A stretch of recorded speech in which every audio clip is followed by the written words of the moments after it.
O mundo ocidental é construído em cima da sabedoria e tradições dos gregos antigos. O que sabemos deles baseia-se em lendas e anedotas. Os gregos são famosos não só por seus guerreiros, atletas e deuses da mitologia, mas pelo panteão de filósofos. Embora não procurassem soluções com aplicações práticas, eles mostraram o mundo com uma abordagem científica. Ao se perguntarem sobre questões chaves do tipo de onde viemos e para onde as coisas vão, ou como as coisas funcionam e por quê, os antigos gregos foram os primeiros da história a olhar o mundo à sua volta com olhos inquiridores. Sua busca por uma compreensão das leis da natureza propuseram um mundo separado dos deuses. Isso deu início a uma nova era de pensamento racional que levou ao nascimento da ciência e da tecnologia. Esse é o legado da sabedoria dos gregos. Sabedoria e antiguidade. Os gregos.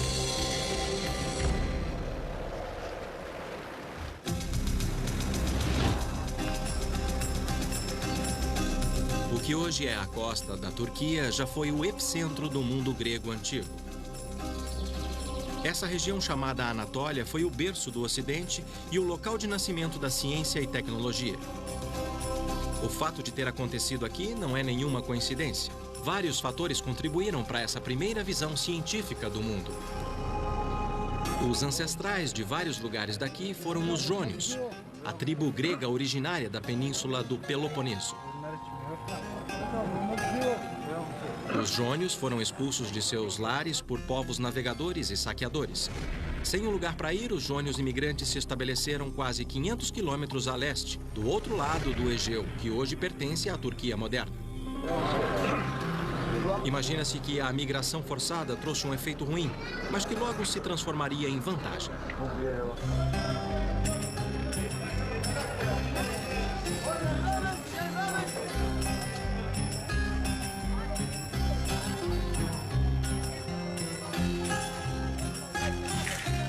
Vagando por uma terra estranha, os jônios abandonaram suas crenças e seus ancestrais. Com o tempo, isso gerou uma abordagem mais prática e racional da vida, pois eles não tinham certeza se seriam expulsos outra vez. Depois de perder tudo quando abandonaram sua terra natal, os jônios se concentraram no futuro e em ideias novas e bem-vindas, principalmente se fosse bom para os negócios.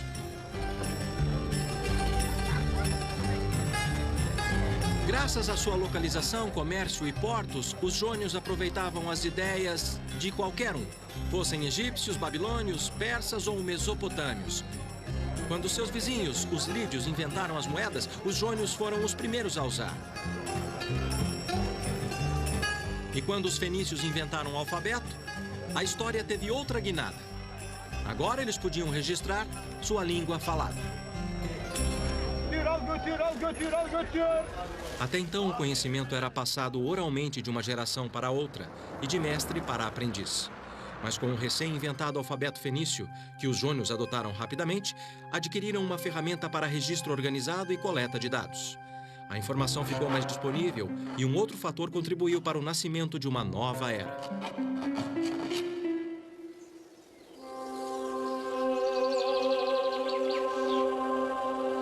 Até aquela época, o mundo acreditava ser regido por deuses que expressavam sua fúria através de fenômenos naturais, enchendo os antigos de medo.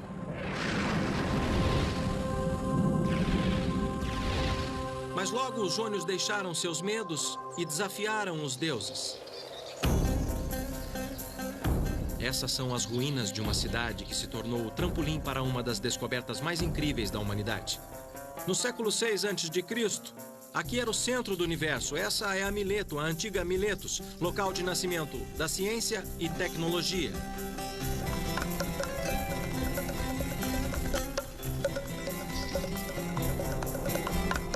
Encravada na colina, o horizonte acena. Livres de seu passado e arrastados para a prática, os jônios devem ter observado. Eu soube de um cidadão de Mileto que viajou pelo Mediterrâneo e tornou sua cidade famosa.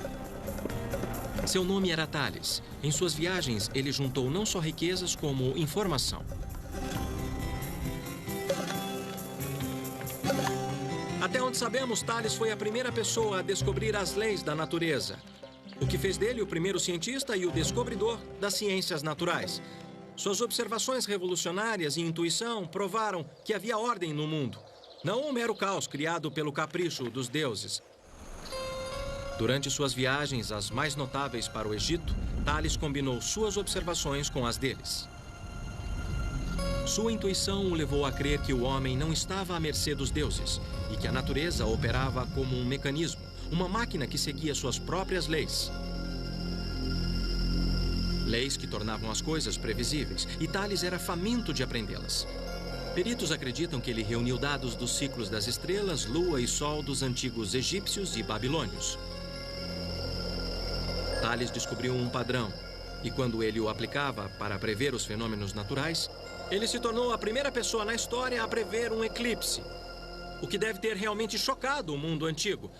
Isso não provava que a natureza tinha leis que não eram regidas pelos deuses? Tales desafiou os deuses e logo desmistificou o mundo. Ele deixou de lado a tradição e, num esforço para entender as leis, fez uma pergunta crítica: por quê? Isso se tornou o fundamento da ciência. Mas Tales também provou que conhecimento teórico tinha valor prático. Tanto naquela época como hoje, azeitonas e azeite de oliva eram os produtos mais exportados da Jônia. Tales desconcertou seus contemporâneos quando previu uma colheita particularmente abundante, muito antes que alguém pudesse perceber. Fazer isso era tão presunçoso quanto prever o humor dos deuses. E para mostrar que falava sério, Tales comprou todas as prensas de azeitonas da região muito antes da época da colheita. Não sabemos como ele fez isso, mas sua previsão se tornou realidade. Então, todos os fazendeiros tiveram que ir até Tales para prensar a azeitona e receberam sua primeira lição sobre o valor da ciência. Tales estava cercado de linhas e ângulos tradicionais das fazendas ao redor de Mileto. Suas observações e os padrões similares que ele viu em suas viagens podem ter lhe dado a ideia para descrever o mundo em termos sistemáticos e procurar regras que funcionassem em todos os casos. Os métodos de construção dos egípcios e registros antigos relacionando ângulos, triângulos e círculos podem ter motivado Tales a formular suas próprias teorias geométricas. Tales se tornou o pai da geometria. Suas descobertas formam o núcleo da ciência e tecnologia moderna e descrevem as regras básicas do mundo físico.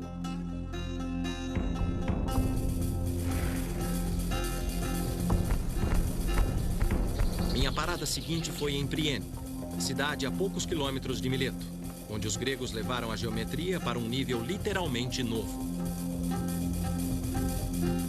Esta é a obra mais impressionante da engenharia. Eu não acredito que alguém quisesse construir uma cidade em uma colina.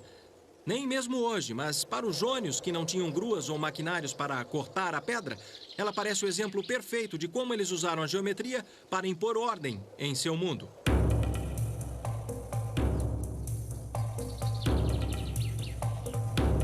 Acredita-se que no século IV a.C., cerca de 4.000 pessoas viviam aqui. Para organizar a cidade e deixá-la linda, os gregos usaram um sistema de grade. Ninguém sabe ao certo como eles criavam os quarteirões. Uma teoria diz que os arquitetos da cidade estabeleciam 2 quadrados nos cantos e estendiam para as laterais com cordas e cravos de madeira. Ao medir as diagonais do retângulo resultante, determinavam se os quarteirões tinham lados iguais. 2.500 anos depois, ainda usamos o sistema de grades.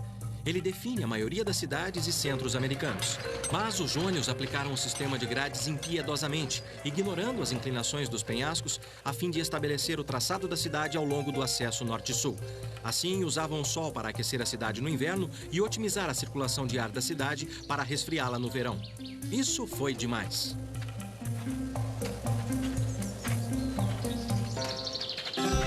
Ao perambular pelas ruínas antigas e colunas quebradas, eu fiquei maravilhado com sua perfeição.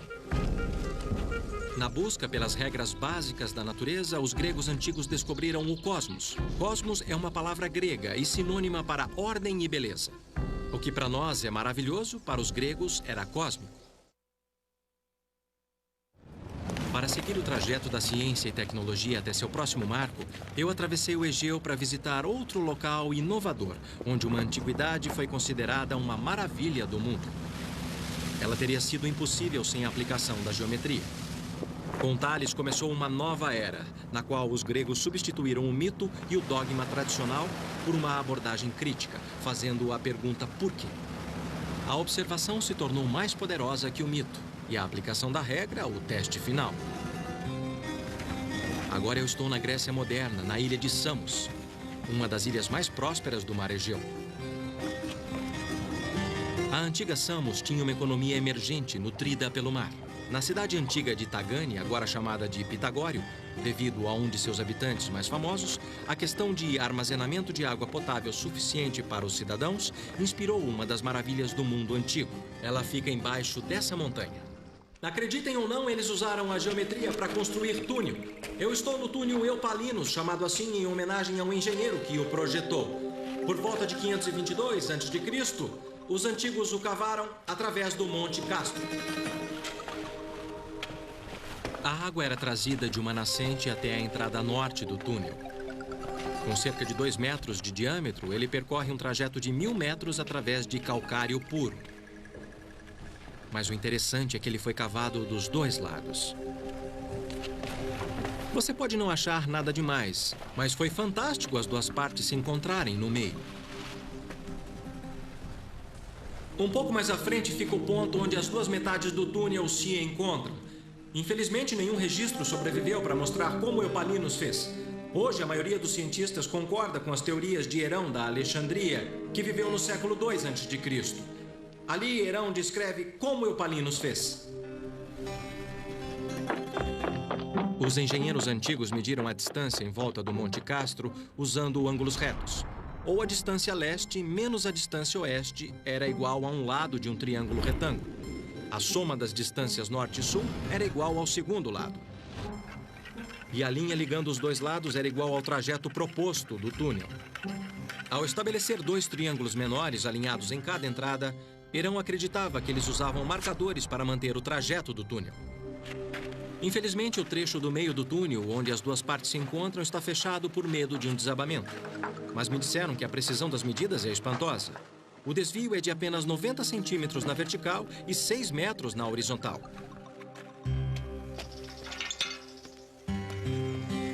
Quase não dá para acreditar que eles usaram apenas picaretas, martelos e cinzéis para cavar 7.000 metros cúbicos de rocha. Calcula-se que eles precisaram de 10 anos e 4.000 escravos para terminá-lo. E para onde é que a água ia? Ia para lá?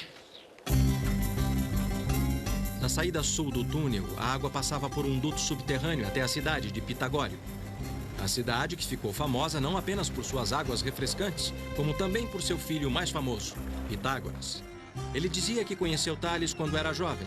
E como Tales, Pitágoras era um observador ávido.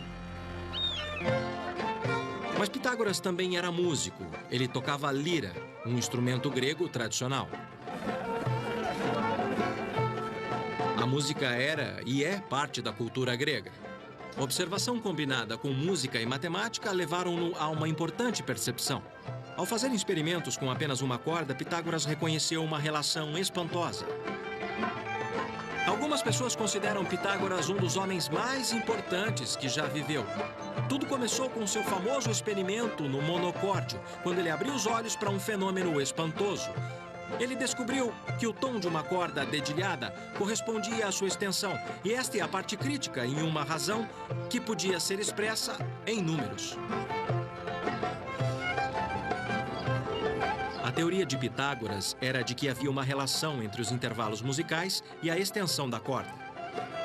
Ele ligou as consonantes musicais à razão matemática.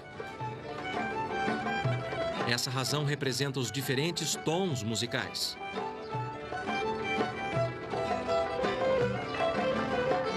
Dedilhar uma corda produz um tom. Ao dividir o comprimento da corda pela metade, pressionando a corda no traste de metal, a frequência do som é dobrada e a nota produzida é 1/8 acima. A razão da oitava é, então, 1/2. Pitágoras acreditava que a ordem matemática aplicada à música era um exemplo do princípio numérico que fundamentava o universo. Para Pitágoras, o número era uma quantidade física descoberta por experimento. A ideia de cosmos era ordem e harmonia, usando proporções expressas em números matemáticos. Pitágoras acreditava nisso, e muitos concordavam com ele, inclusive Einstein. O experimento com o monocórdio alimentou a crença entre os cientistas antigos que havia uma regra fundamental para tudo. O pensamento de Pitágoras sobre a harmonia ia além do cosmos. A beleza estava em todo lugar, e ele buscava harmonia nos princípios básicos da vida cotidiana. Em suas escolas por toda a Grécia, Pitágoras dava seminários de harmonia interior, seguindo a teoria de uma mente sã em um corpo são. Inspirado por Pitágoras, fiquei intrigado com o começo da medicina ocidental como ciência, outra área que os antigos gregos mostraram o caminho. Isso significava uma visita ao Peloponeso, o primeiro lar dos jônios, hoje a 1 hora de avião de Samos. Asclépio, antigo deus da medicina, era o ponto central de um culto que varreu toda a Grécia no século V a.C. Quase todas as cidades tinham um santuário de Asclépio dedicado à saúde de seus cidadãos. O renomado centro de cura que visitei em Epidauro foi o maior de todos. Ele era famoso por suas curas. Se você fosse deficiente, cego ou sofresse dos rins, este era o lugar para visitar. Evidências mostram que sacrifícios, orações, repouso, dieta, água limpa e ar fresco eram as principais receitas. Para mim, parece bom. Os santuários de Asclépio se tornaram os precursores das clínicas de saúde. Mas os gregos antigos também foram pioneiros na cura pelo poder da mente. Os Asclepíades eram populares por suas práticas psicanalíticas. Uma visita a Epidauro era para os gregos o que é um sofá de analista para nós. Esse teatro em Epidauro era um lugar famoso por aliviar a ansiedade. Seu tamanho já mostra o quanto o culto asclepíade da medicina alternativa era popular. Com 15 mil assentos, ele era quase do tamanho do Teatro de Atenas, que na época era o maior da Grécia Antiga. Ir ao teatro fazia parte da cura. Segundo os gregos antigos, pôr para fora suas emoções através de uma apresentação teatral tinha um efeito purificador. O teatro era mais que um lugar de entretenimento. Era um lugar de catarse. Estou 22 metros acima do palco e posso ouvir o som de um alfinete caindo, ou um fósforo riscado. A descoberta de como o som viaja influenciou o design do teatro. Funciona assim. Construído na encosta de uma colina, 55 fileiras de bancos inclinados são dispostos num semicírculo perfeito de 53 metros. Já que as ondas sonoras viajam em um movimento circular como as ondas na água, elas se irradiam de forma simétrica fora do palco. As ondas iniciais intensificam as outras conforme refletem da estrutura de pedra. Essa capacidade excepcional de reforçar o som explica a proeza da acústica superior. Seja explorando a psique humana ou construindo um teatro, os gregos antigos buscaram transformar as abstrações da natureza em regras que podiam guiar suas vidas. A dieta era uma grande preocupação, pelo menos nas classes elevadas. Essa era a fórmula de saúde de Hipócrates. Pessoas gordas ou que queriam emagrecer deviam fazer esforço com o estômago vazio e depois comer alimento nutritivo logo após o exercício. Devia fazer uma refeição por dia, não se lavar e dormir em sofá duro. E a recomendação mais espantosa era caminhar nu tanto quanto possível. Aqueles que queriam ganhar peso deveriam fazer o contrário. Era a sabedoria da antiguidade. Falar o quê? Atenas ecoa as conquistas de seus antigos fundadores como nenhuma outra cidade. Aqui, os atenienses antigos construíram seus templos mais sagrados, dando forma aos deuses, criando lares de pedra para eles. Enquanto apreciamos sua beleza exterior, os gregos antigos entenderam que a beleza tinha uma fórmula básica. Eles sabiam que o segredo da beleza era a proporção, que as gerações posteriores chamariam de seções douradas. Em outras palavras, uma linha reta é dividida em 2 segmentos diferentes para que a razão de toda a linha seja tanto para o segmento maior quanto para o segmento menor. Essa subdivisão é chamada de seção dourada. A mesma razão pode ser usada para criar um retângulo, como também um espiral natural, quando a porção de um ciclo é inscrito em cada seção do triângulo dourado. Para muitos, o espiral dourado reflete um padrão na natureza. A percepção das razões dos gregos levaram a uma das maiores conquistas arquitetônicas do mundo antigo. O Partenon foi lendário até mesmo na antiguidade.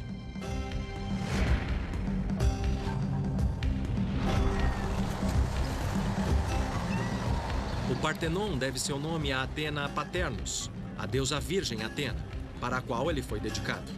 Atena era a deusa padroeira de Atenas e também da ciência e tecnologia.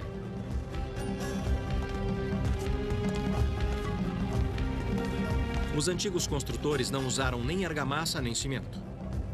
Essas colunas gigantes suportam lintéis maciços, fixos por grampos de metal inovadores. Discutível, a razão dourada torna sua estética tão impressionante que o Partenon é um modelo até mesmo para projetos arquitetônicos modernos. Embora o templo seja considerado um ícone de perfeição, eu soube que os arquitetos e construtores ajustaram o projeto para garantir a impressão de perfeição e não correr riscos. Da observação, os antigos sabiam que uma coluna do mesmo comprimento, de cima para baixo, parecia mais estreita em cima. Para fazer com que as colunas parecessem perfeitas, eles as afinavam. Usando truques como esses, eles garantiam que o templo parecesse totalmente perfeito. Só um perito podia perceber a ilusão. O professor Tessos Tanulas, chefe de restauração arquitetônica, concordou em me mostrar alguns dos segredos de seus projetos, tais como as escadas, que eram propositalmente mais espessas no meio. Eles temiam que, se tivesse uma linha reta para a base da escada, daria a impressão que ela estava afundando com todo o peso acima. Você está falando de uma ilusão de ótica? É, ilusão de ótica. Também, parece que eles pensaram em cada parte arquitetônica da construção, respondendo como uma criatura viva. Então, com todo o peso da superestrutura, a coluna tem um abaulamento para representar a pressão de cima. Entendi. Em outros casos, embora a parte de cima, toda a superestrutura, o entablamento, como chamamos, esteja inclinado para dentro, seguindo a mesma redução de cima, o que dá mais estabilidade ao volume da construção. Cada fase dos frisos são ornamentos dos membros arquitetônicos, que estão inclinados para fora para que o desenho pintado pudesse ser visto de baixo.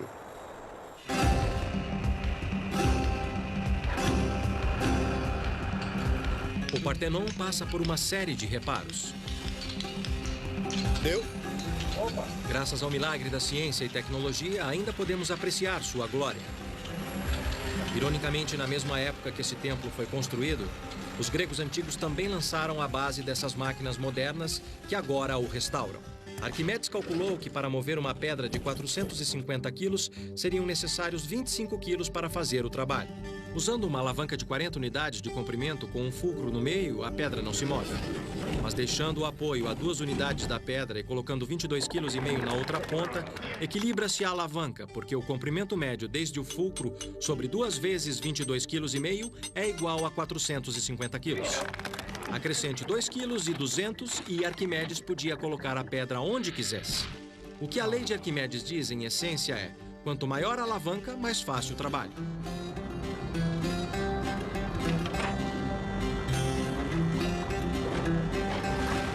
Gruas, polias, roldanas e roscas operam sob o princípio da alavanca. O que Arquimedes descreveu foi a lei da mecânica. De fato, instalações como Pireus e outros portos do mundo que dependem de máquinas têm uma dívida imensa com sua percepção. Arquimedes era considerado o Einstein e o Edison do mundo antigo. Ele se tornou lendário porque inspirou o design das máquinas mais complexas. Como exatamente os gregos antigos vieram a entender os princípios da mecânica e da física, é um mistério que os pesquisadores modernos tentam descobrir até hoje. Em Atenas, eu visitei a 2ª Conferência Internacional de Tecnologia Grega Antiga no Museu de Guerra, onde cientistas e pesquisadores de todo o mundo trocavam suas últimas descobertas. Todos buscando mais pistas, assim como eu. Posso pegar? Sim, sim. Vou tentar bombear. Está claro que muitas máquinas antigas operavam pelo princípio da alavanca. Como essa bomba do século III a.C. de Ctésibio, o pai da pneumática. É uma bomba bem potente, hein? Nesse distribuidor de água sagrada, um ponto pivô substituiu o fulcro, mostrando como os inventores antigos começaram a criar dispositivos mais complexos.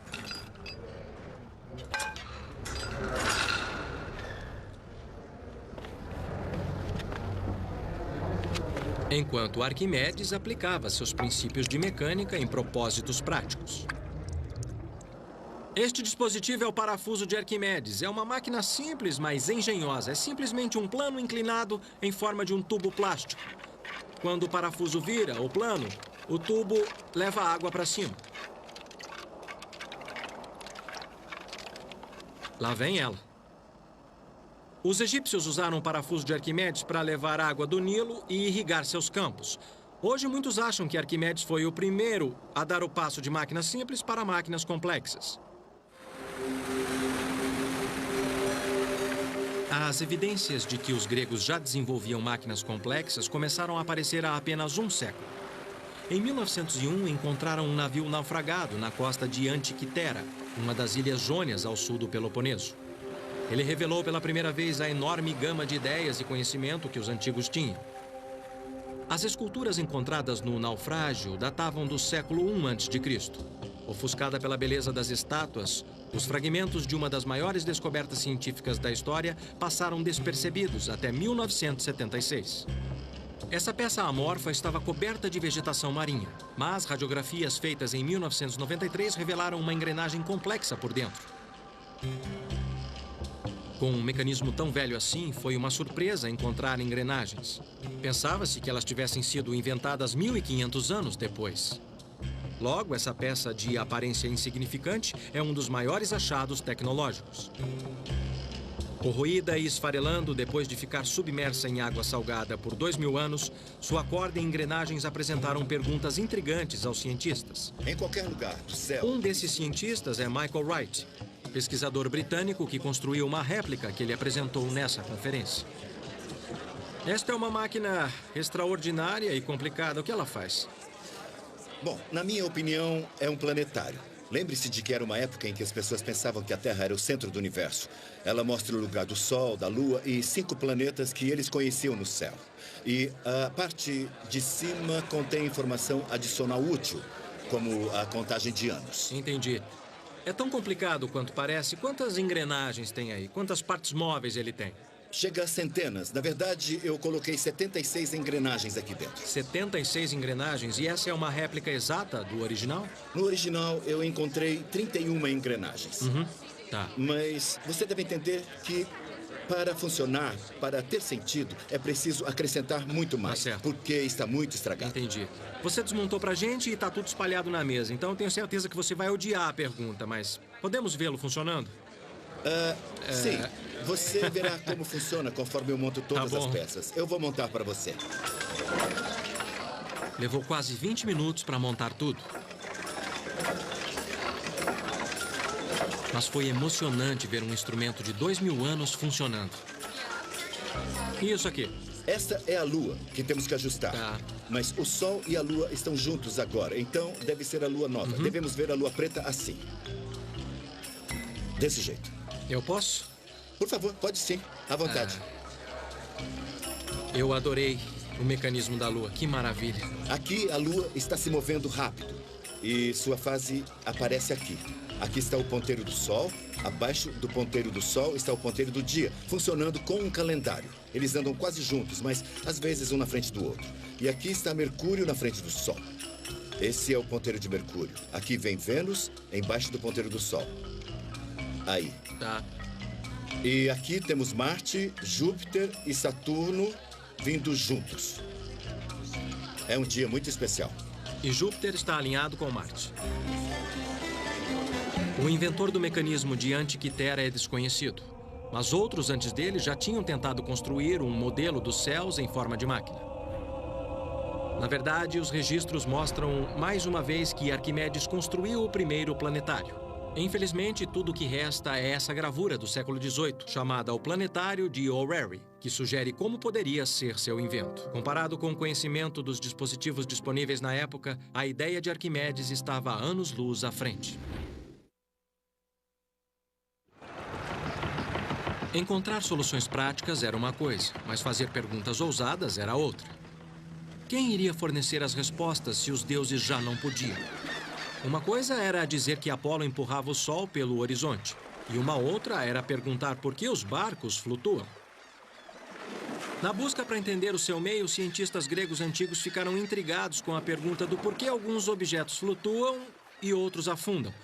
Se você colocar uma pedra na água, ela afunda. E num espaço confinado como este aqui, ela também derrama água pela borda. O que acontece é que esta pedra está retirando seu próprio volume de água. Isso se chama deslocamento de água. Mas se você colocar um toco de madeira na água, ele flutua. Ele também desloca a água, mas não afunda. Então, o que acontece aqui? O toco e um barco flutuam pela mesma razão. Embora os navios modernos sejam feitos de materiais pesados como aço e concreto, eles flutuam, desde que pesem menos que a água que eles deslocaram. O ar dentro do casco do navio ajuda a diminuir o peso do navio comparado com o volume de água que ele desloca. Esse efeito é chamado de flutuabilidade. Dizem que quando Arquimedes compreendeu o princípio do deslocamento da água, ele saiu correndo pelas ruas gritando Eureka, que significa descobrir. Mas seu legado foi bem maior que isso. Embora Arquimedes tenha nos dado os princípios fundamentais de onde a tecnologia moderna é derivada, outra invenção grega foi recentemente ressuscitada e testada depois de ficar perdida milhares de anos no mar. Era uma trireme, barco de guerra famoso por sua velocidade e impacto letal. Navios como esse se tornaram um orgulho da marinha grega antiga e o terror do mar Mediterrâneo. Tudo o que sabemos a respeito de triremes vem do dramaturgo Ésquilo, fundador da tragédia grega. Como testemunha ocular, ele nos conta das triremes derrotando os invasores persas na Batalha de Salamina, apesar destes estarem em número maior. Jamais uma peça original de trireme foi encontrada, o que dirá um barco inteiro.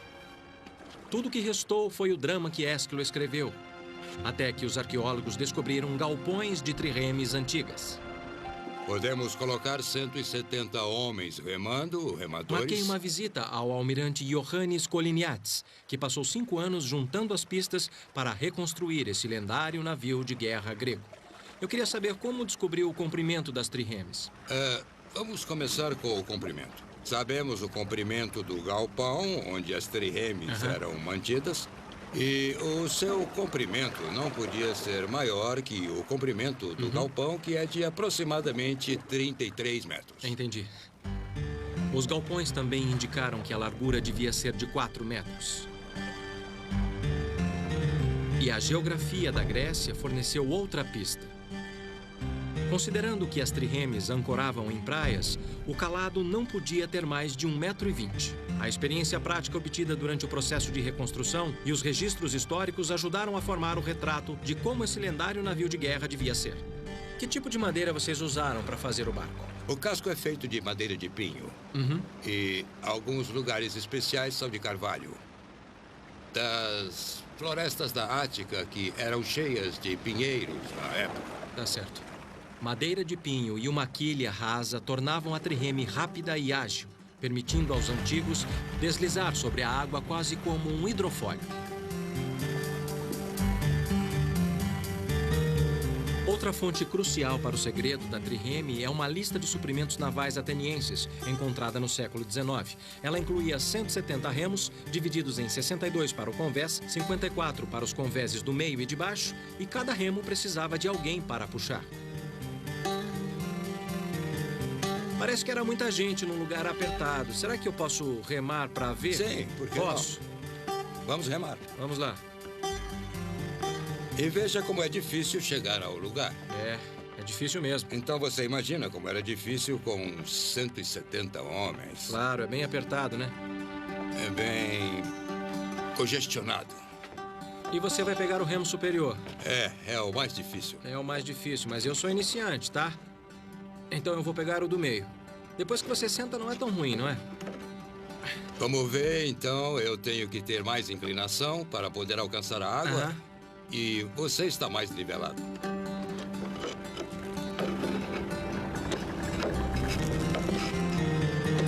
E eu faço muito mais força. Presume-se que funcionava assim. A trireme tinha 3 bancos de remadores, daí o nome. Cada remador tocava na água num ângulo diferente. O mestre da galé mantinha o ritmo dos remos para fazer com que todos remassem juntos e, ao seu sinal, a trireme podia acelerar como um carro com motor envenenado.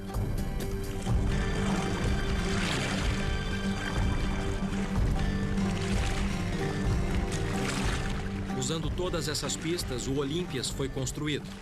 E em 1988 fizeram os testes para ver se a réplica ficou à altura das triremes antigas.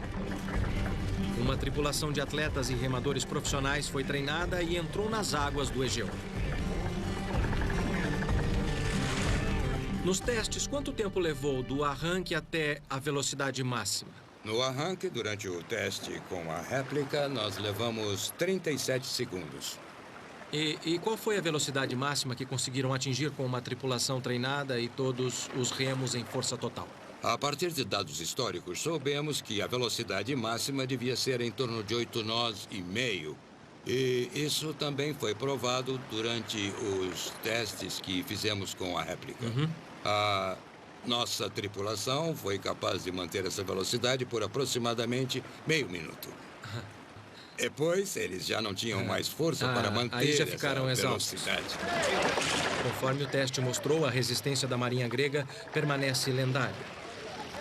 Mantendo uma velocidade de 7 nós e meio, que equivale a 14 km por hora, parece mais lendária que realista. Mas, por outro lado, esses eram navios de guerra, e sua velocidade era uma questão de vida ou morte. Mais velocidade significava maior impacto, e velocidade era crucial para a principal arma da trireme, o esporão de bronze. Forjado por ferreiros gregos antigos, ele era usado para partir os barcos inimigos ao meio. Era feito de bronze e era a arma principal. E o esporão exercia uma força no barco inimigo na ordem de 65 toneladas. Então, toda essa força, 65 toneladas, eram concentradas nesse ponto. É, isso mesmo. Velocidade e agilidade fizeram da trireme uma arma devastadora. E dos gregos, os mestres do mar.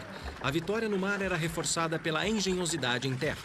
Havia outra inovação grega antiga, que fornecia uma força avassaladora por terra. O mar Mediterrâneo trouxe prosperidade para os gregos antigos, mas também trouxe conflito. Quando um povoamento grego do outro lado do Mediterrâneo ficava em perigo, a distribuição de frotas de trireme era crucial para a manutenção do controle. Eu soube que parte dessa solução inovadora sobreviveu. Para chegar a esse local, eu andei 7 quilômetros pelo canal de Corinto construído no século XIX. Ele corta uma faixa de terra que divide o continente grego e a península do Peloponeso. Os antigos chamavam esse istmo de Corinto dos Mares Gêmeos. A ideia para um canal nesse ponto estratégico tem mais de 2000 anos.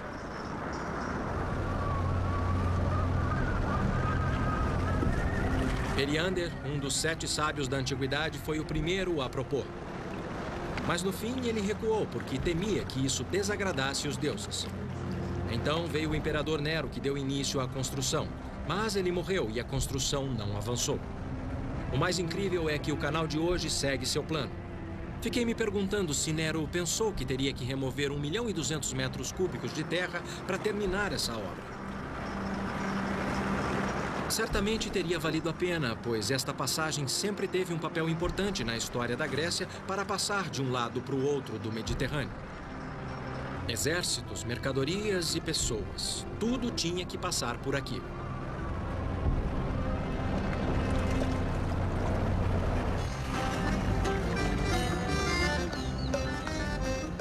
E foi lá atrás, no século VI a.C., que o tirano de Corinto, Periander, construiu o Diolcos em vez de um canal. Pouco restou, mas registros antigos descrevem como um par de trilhos encravados em uma estrada pavimentada paralela ao canal moderno. Se você estivesse aqui há cerca de 2000 anos, você poderia ver 170 homens, cada um carregando o seu remo, marchando pelo istmo. Enquanto isso, a trireme era arrastada por terra por este caminho aqui. O Diolcos servia como atalho.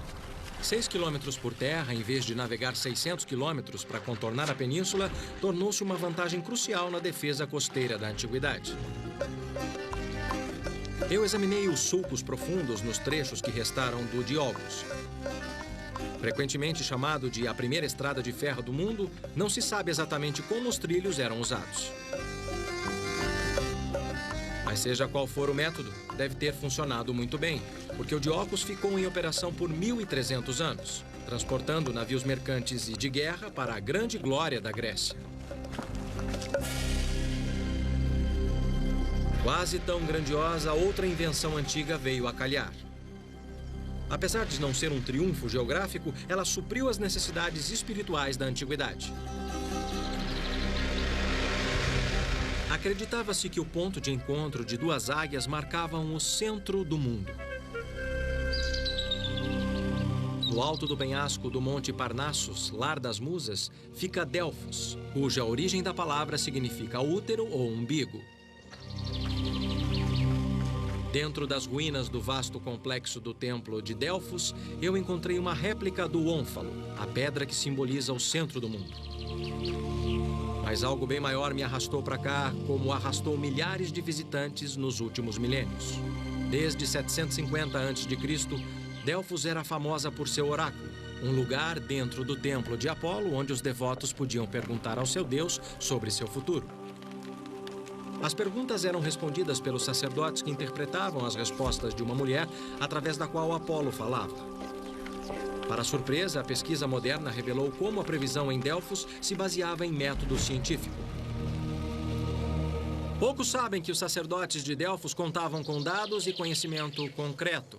Fragmentos de informação sobre costumes estrangeiros, políticos e até do clima eram organizados numa espécie de conselho interdisciplinar com 90 sacerdotes.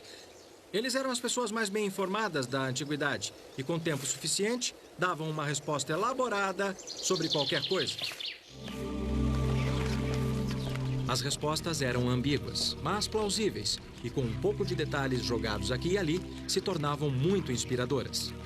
Guerreiros e reis como Alexandre o Grande vinham aqui em busca de um sinal, uma indicação dos deuses sobre o destino da nação. Hoje sabemos que eles estavam em boas mãos. Os sacerdotes de Delfos entravam em contato com informantes e outros sacerdotes do Antigo Mundo. Eles chegaram a estabelecer o que hoje chamaríamos de a primeira central de inteligência de dados. Eles podem ter usado ainda estatísticas e cálculos. Métodos similares aos aplicados em Delfos estão em uso até hoje. Confiando na informação em vez dos deuses, os sacerdotes de Delfos criaram a base para a reunião de dados. De fato, a metodologia de previsão do oráculo de Delfos é reconhecida no mundo dos negócios de hoje.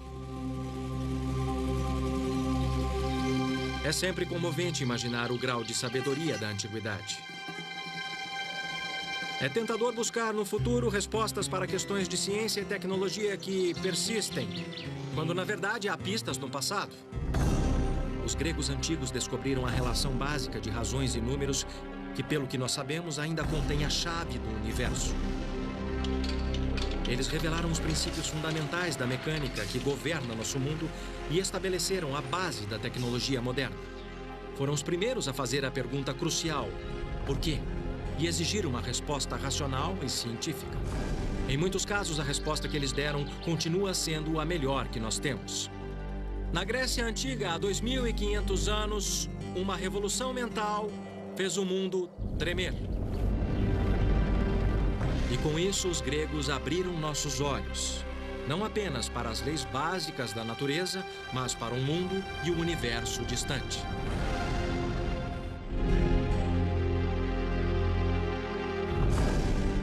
Versão brasileira, DPN Santos.